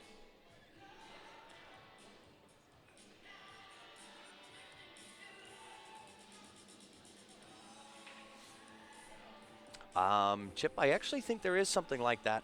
That would be at the Super Billiards Expo, where you get just about anybody who's everybody in the pool industry down at the Super Billiard Expo. You can go down, and I'm 100% sure that you can try just about every carbon fiber shaft that you would want to try at the Super Billiard Expo. Pretty much, I would think. You know, I think some of the smaller companies might not be exhibiting there just yet, but Right. But yeah, it's like my grandpa used to say. You know, there's an ass for every seat. Yeah, absolutely. Ray looking good to get out here.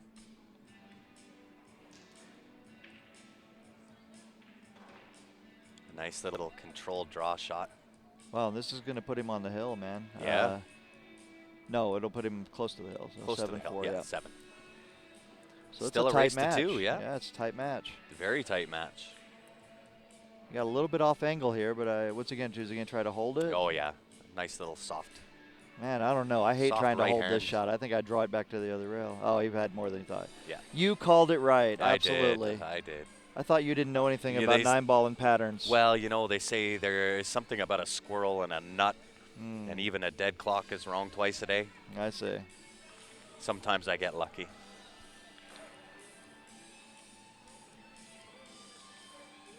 Race to 2 for all the marbles. I once asked, we had Rafael Martinez came to our club in Germany to do a clinic. And so we had a Q&A session with him, and one of the questions that he was asked was about the Predator, which was back then the 6 or 8 splice pie, you know, that Right. they did. Yep. And they asked him, they said, do you use a Predator cube because you're sponsored, or do you use it because it's better? And we at InStroke were sponsoring Rafael at that time. Right.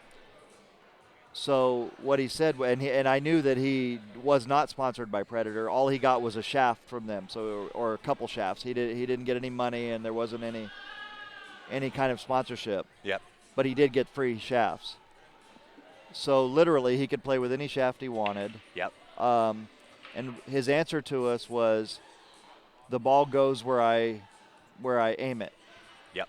That was the simplest answer he could give to us. He just goes, "Well, I just feel like the ball goes where I aim it." Yep. And since then, you know, we've seen many revisions of the Predator. We've seen many people come in with other shafts. Jacoby's done a great job. Yeah, and I think new, that's what the benefit is. Yeah, their new Ultra is a 140-piece splice. Yeah. Right? That's what the benefit is for all the people now. So one guy says, I like this cue with this taper. The other guy, I like that cue with that taper. But at the end of the day, the ball goes where they point it. That's it.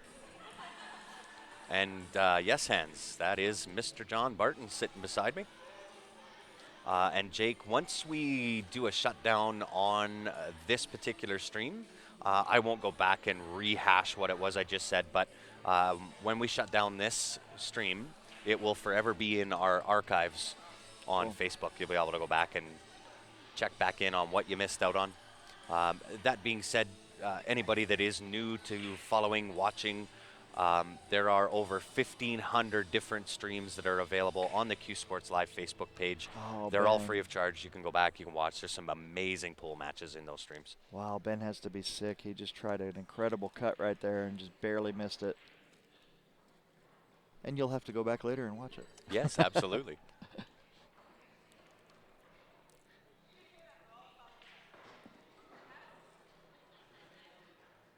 Well, What's the happens payouts? here. Tony, first place, $1,000. Second place is $600. Who makes the SS360? That is Bob Danielson, one of the Q Sports Live sponsors. I can flash his up here real quick. Haven't really done any ads, but that's how you can get a hold of them. www.bdqsandcomics.com.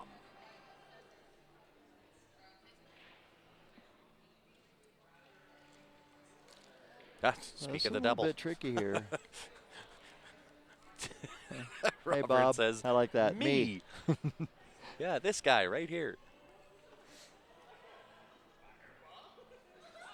Well, and I think with just my final thought on shafts in general, those that are going to want a carbon fiber shaft, you have choices, you have options. Those that don't are I still going to think want to play with what they're accustomed to, which is a maple shaft. it's just another, it's another alternative in the market. And if the thing is that people need to try out different things and see what resonates with them. Mm-hmm. And for some people, that's going to be the carbon fiber shafts. Absolutely. And for other people, it's going to be wood shafts. And Yep. other people, there may even be hybrids at some point, wood and carbon fiber. Who knows? I think that Ray made a good choice there, playing safe instead of trying to thin it and Oh, I hold the agree. ball. Yep. Very smart choice. I probably would have tried to thin it and made the wrong choice. Yep.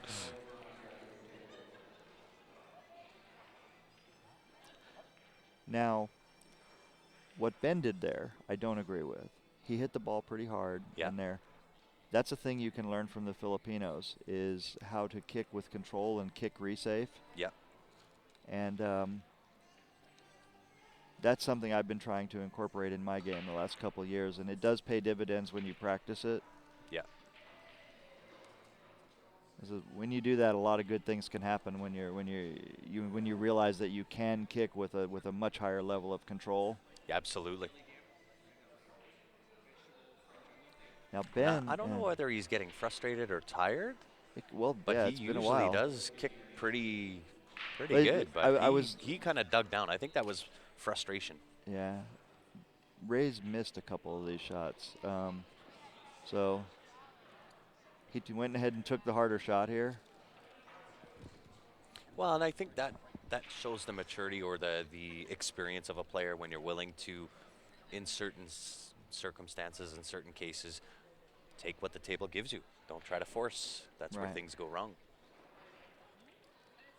Yeah, my only criticism on Ben was the speed that he played it. He kind of, because in the old days, they used to say just kick hard and hope something good happens. You know, but I think the better way to do it, personally, is to kick with control and try to resafe or try to actually do something deliberate. Yeah. Okay, I don't think Ben's going to like the outcome of this one. Yeah, certainly Ray sitting in a position to get himself on a hill. Well, no, is he going to play the 3-8 combination, do you think, or is he going to play safe? I think he might try. Well, you can really play the two-way, right? 3 into the 8 ball, leave the 3 kind of where the 8 is. I feel and like play that that's, cue ball around a couple of rails and hide behind the 4, which is where you're going to play shape anyway. Looking at the monitor, it looks like he's going to have to hit that fairly thin.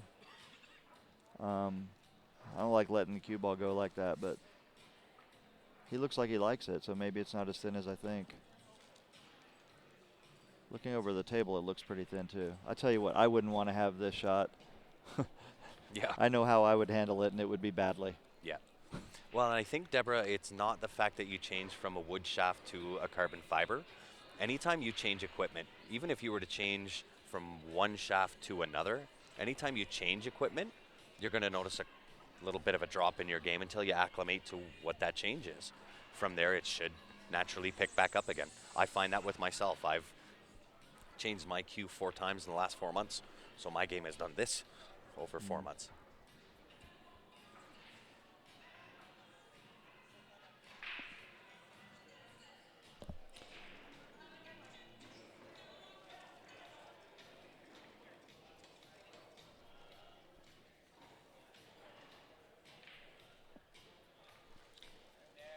So he did elect to play safe there, which, I just feel like that was the smarter choice, given where they're at and being uncertain about the cue ball. For sure. Let's and maybe it was too thin of a cut.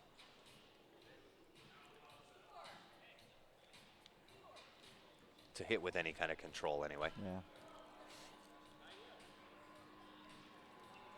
Yeah, Ben plays great, but if I could give him any advice, I would say go watch the Filipinos and how they kick, and try to incorporate that into your game. Absolutely. Because that shot right there that he just shot was a good example of kicking thin and coming to the right side of the 3 and maybe sliding in behind the 8. I say that just trying from memory. I'm not exactly sure where the balls were placed, so I could be wrong. But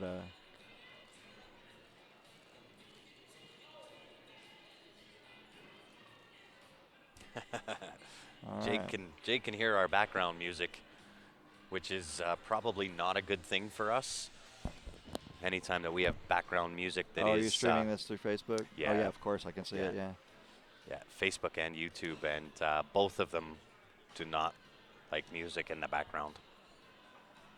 I think that that's going to get a little bit better because I believe Facebook and ASCAP have come to some sort of an agreement on that. I hope it does get better because the law of fair play should come in and understand that it's not the music. Right. I think that's where they are going with it. If it's just incidental in the background. But I'm not entirely sure, but we'll see.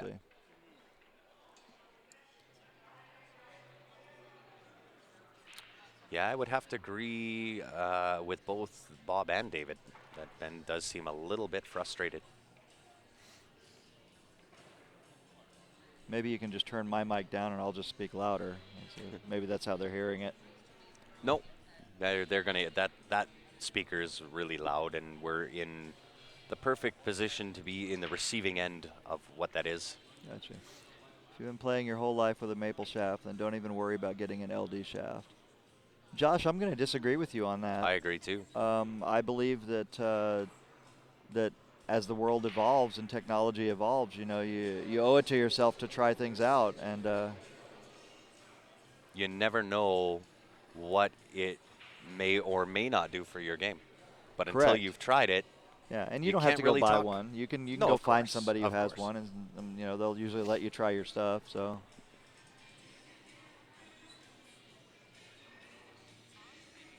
Now there is kind of this mythological thing that keeps floating around, that when we recommend something or say that this is perhaps better than this, that if you go buy that, it will increase your game. That is not at all what we are intending to do. Not at all. Unless you buy a JB case, which will, of course, make you handsome and sexy and super rich. Right, and then you get a JB case to put all that into. But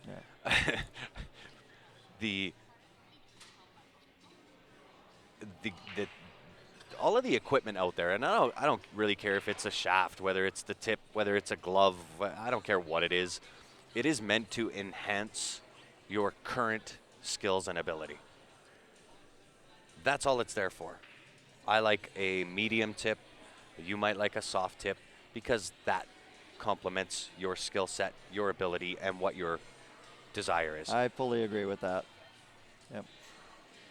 Right? So when I recommend something, it is based on my game, how I see it, how I feel it, how I focus on it.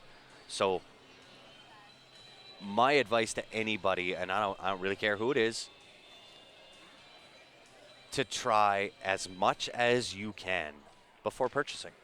Go out, hit with a Jacoby Black, hit with a Q-Tech, hit with a Mucci, hit with all these different ones out there, and decide for yourself what it is you like. I can recommend, based on my game, that out of all the other carbon fiber shafts out there, I prefer the Jacoby Black because it comes in at a 12.3, because it has a pro taper, because I like the sound of the hit, because it complements my game. But that may or may not work for you. I don't know. I don't know your game in particular. You do. So by all means, try them all. I'm a big fan of trying different tips. I've tried so many different tips out there, I don't even know where to start with it. But I've kind of settled on the fact that I prefer. Right. Rodney says, I found most of the pros. Ray's on the hill, by the way. Yeah, Ray is on the hill. Now it's Ben's turn to come back. I found most of the pros use carbon fiber shaft, switch back to wooden shaft. Josh Filler and Darren switch back. Rodney, statements like that are kind of, unless you have the actual data, um, that's not really a true statement.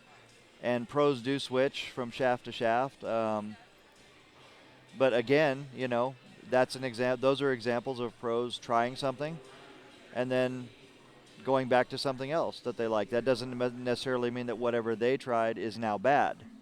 Yes, I agree. And yeah, Jody, yeah, equipment is not a magic wand. It is simply meant to kind of enhance your natural ability or where your skill level is at that point in time. And you'll find that if you are kind of a newer incoming player to the game, you're going to change equipment and tips and shafts 1,000 times before you settle into what it is you feel comfortable with. Look at this rack. It looks like Ray racked himself there on there when he racked the balls for himself, and maybe they rolled out a little bit or something. But look at that layout. They're all below the spot except for 2 balls. Well, and safe on the one for yeah, himself. Yeah, that's not the break you want on the hill for sure. Yeah. Yeah, I agree with Josh as well about putting in the time. There's no shaft that's going to turn you into a better player. The only thing that equipment does is it enhances your skills. That's it. And when I say and enhance is probably not even the right word. It just allows your skills to not be hampered by the equipment. That's Put it that way. Yes. I tell people all the time, if you want to say it's not the Indian, it's the arrow, or it's not the arrow, it's the Indian. How does that go? I'm lost. It's not the arrow, it's the Indian. Yes. Then let me give you the arrows. That's right.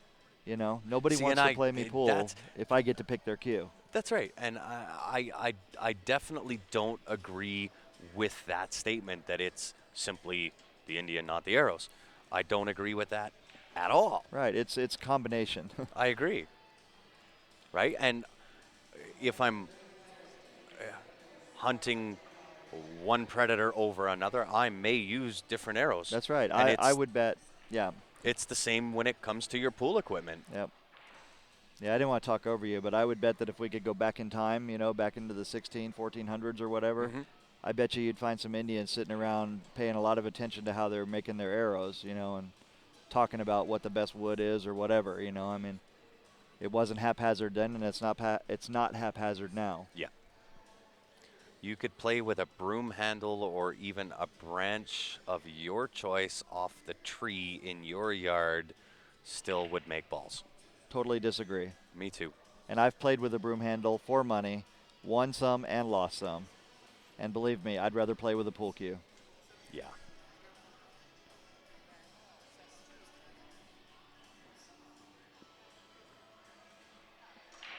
So he's fixing to jump here, and is he going to try to actually make it or try to play safe? I think you're going to try to make it here because you're coming right down into the 5 anyway if you cut it right. So you have an opportunity, but if he draws it, he won't be able to get down towards the 5-4. Yeah. Now let me say something about this. When I sold bungee jumpers, yeah. I actually taught people how to jump.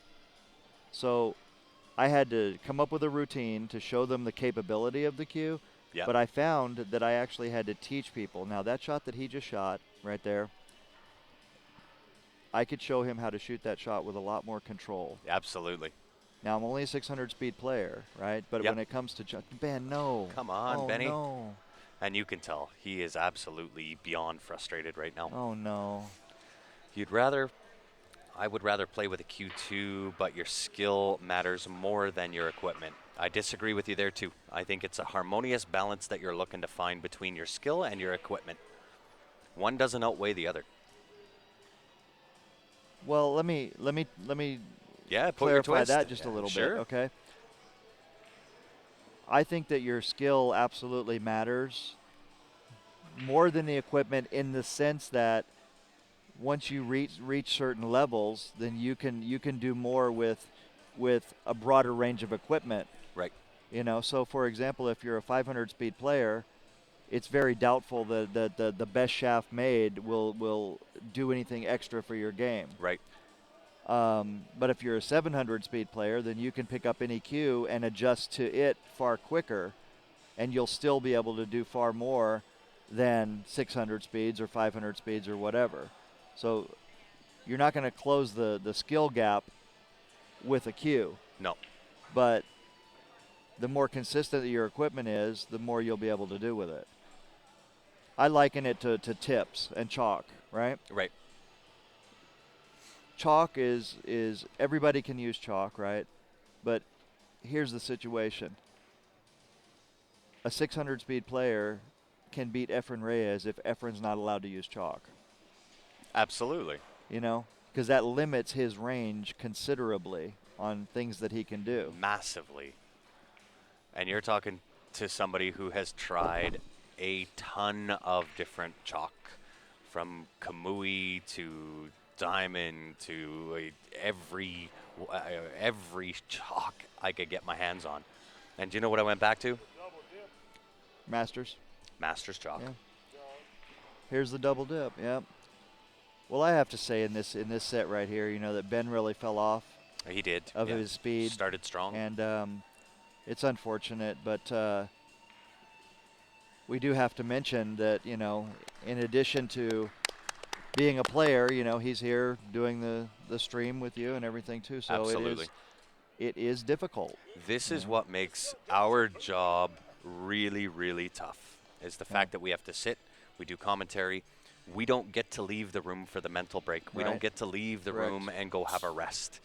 We're here every day, sun up to sundown. Typically, we're the first ones in and the last ones out.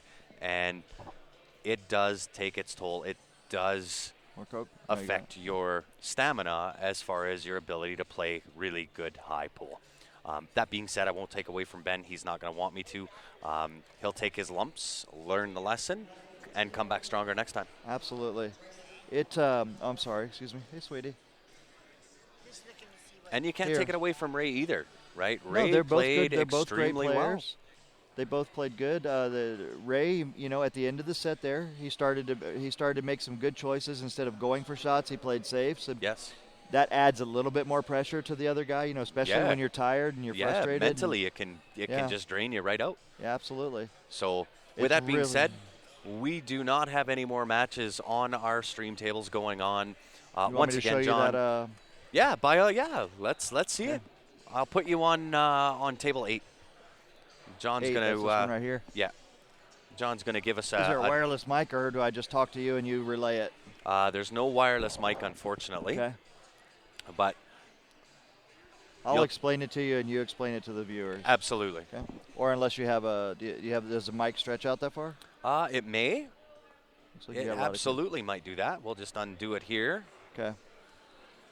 And see if it will stretch out that far. So this is either going to be something helpful to your viewers, or it's going to be a lesson in what not to do. There you go. Each person to choose for themselves. There you go.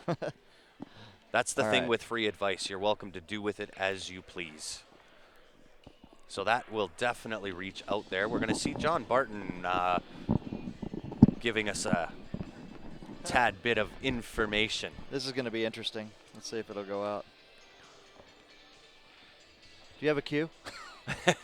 I don't even have a cue. Where's Chris? Chris, give me a cue. Let me borrow a cue. Can I borrow a cue? He's giving us a demo. Yeah. He might know a little bit of something about pool. Yeah. So for those that are still on, wanting to, I'll get to that, Jerry. For those of you that wanted to see John Barton and his instruction on the Carom shot, on how he lines it up, this is what he's going to demonstrate for us right here, right now.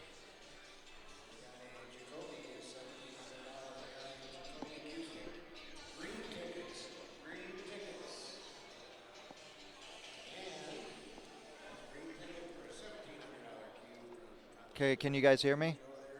Raise your hand if you can hear me.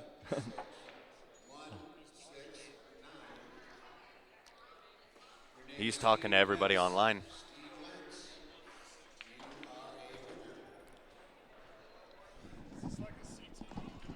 No, not at all. No. Can you hear me okay from there? I can't hear you at all, but they'll be able to hear you just the same as what they were here. Okay. So for the most part, I'm just going to be quiet. I'm going to let John do the talking. It's not going to work.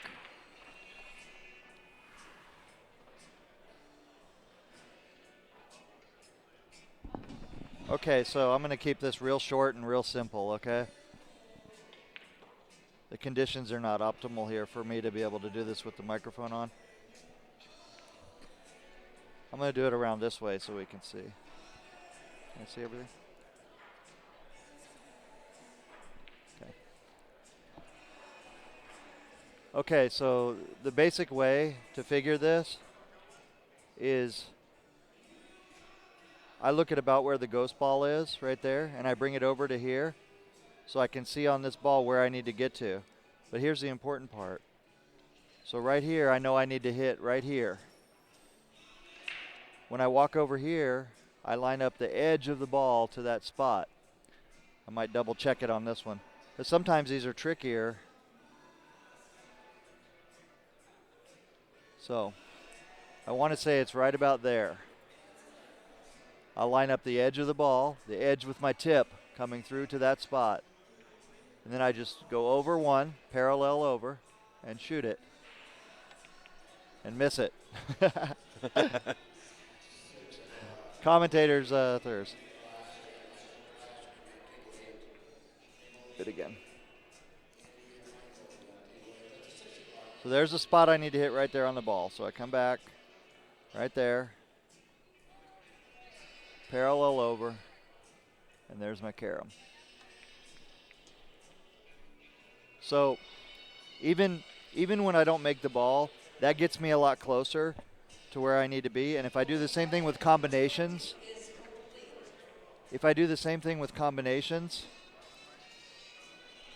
so I'll come over here and I'll line this up just like I'm going to shoot it, so I know exactly where to hit it right there.